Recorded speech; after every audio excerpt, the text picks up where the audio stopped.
ഞായറാഴ്ചയാണ് വളരെ വലിയൊരു രാഷ്ട്രീയ വാർത്തയ്ക്കാണ് ഇപ്പോൾ പി ജയരാജൻ തുടക്കമിട്ടിരിക്കുന്നത്. പെരിയ ഇരട്ടക്കൊലപാതക കേസിലെ പ്രതികളെ കുറ്റവാളികളെ അല്പസമയം മുൻപാണ് കണ്ണൂർ സെൻട്രൽ ജയിലിലേക്ക് എത്തിച്ചത്. ആ പ്രതികളെ കാണാനും അവർക്കൊപ്പമാണ് എന്നുള്ള ശക്തമായ രാഷ്ട്രീയ നിലപാട് പ്രഖ്യാപിക്കുക കൂടിയാണ് പി ജെ ചെയ്തത്. സി കെ വിജയൻ കൂടി നമുക്കൊപ്പം കോഴിക്കോട് നിന്ന് വിവരങ്ങളുമായി ചേരുന്നുണ്ട്. സി കെ, അദ്ദേഹം ജയിൽ ഉപദേശക സമിതി അംഗം കൂടിയാണ്.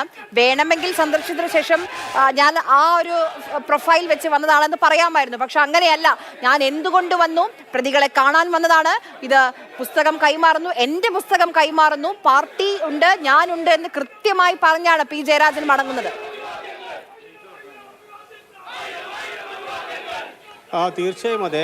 ഈ പെരിയ ഇരട്ടക്കൊലക്കേസ് CPM-നെ രാഷ്ട്രീയമായി എത്രമാത്രം ആകുലപ്പെടുത്തിയിട്ടുണ്ട് എന്നതിൻ്റെ ഏറ്റവും പ്രധാനപ്പെട്ട തെളിവാണ് ഇന്ന് അല്പസമയം മുൻപ് നമ്മൾ കണ്ണൂർ സെൻട്രൽ ജയിലിന് മുന്നിൽ കണ്ടത്. സാധാരണ കൊലക്കേസിലെ പ്രതികളെ കണ്ണൂരിലെത്തിക്കുന്ന ഒരുപാട് സംഭവങ്ങൾക്ക് നമ്മളെല്ലാം തന്നെ മാധ്യമപ്രവർത്തകർ എന്ന നിലയിൽ സാക്ഷിയായിട്ടുണ്ട്. പക്ഷേ അവിടെയൊന്നും കാണാത്ത രീതിയിലുള്ള ഒരു വലിയ രാഷ്ട്രീയ സ്വീകരണം ഇവിടെ നൽകിയിരിക്കുന്നു എന്നാണ് നമുക്ക് ഇതിൽ നിന്ന് മനസ്സിലാക്കിയത്.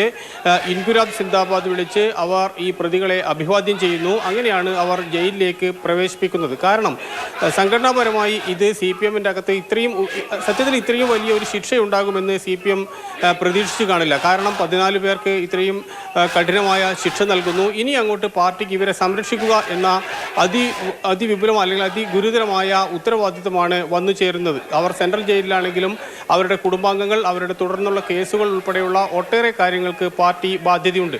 പാർട്ടിക്ക് കേസുമായി ബന്ധമില്ല എന്ന് പറയുന്നത് ഒരു വലിയ രാഷ്ട്രീയ നുണയാണ് എന്നുകൂടി ഇന്നത്തെ ഈ സന്ദർശനം വെളിവാക്കുന്നുണ്ട്, ഇന്നത്തെ ഈ സ്വീകരണം വെളിവാക്കുന്നുണ്ട്. മാത്രമല്ല, പി ജയരാജൻ്റെ ഭാഷയിൽ അദ്ദേഹം താരതമ്യം ചെയ്യുന്നത് ഇന്ത്യൻ സ്വാതന്ത്ര്യ സമരവുമായി ബന്ധപ്പെട്ട് CPM നേതാക്കൾ, കമ്മ്യൂണിസ്റ്റ് പാർട്ടി നേതാക്കന്മാർക്ക് വിവരങ്ങൾ നൽകിയത്. കൃത്യമായ ഒരു രാഷ്ട്രീയ സന്ദേശം അല്ലെങ്കിൽ ഒരു രാഷ്ട്രീയ നിലപാടാണ് ഇന്നിപ്പോൾ ഈ കണ്ണൂർ സെൻട്രൽ ജയിലിലേക്ക് എത്തി പി ജയരാജൻ സ്വീകരിച്ച് എന്നത് കാര്യത്തിൽ ഒരു സംശയവുമില്ല. അദ്ദേഹത്തിന്റെ പുസ്തകം അദ്ദേഹം പ്രതികൾക്ക്, KV കുഞ്ഞിരാമൻ അടക്കമുള്ള ആളുകൾക്ക് കൈമാറുകയും ചെയ്യുന്നുണ്ട്.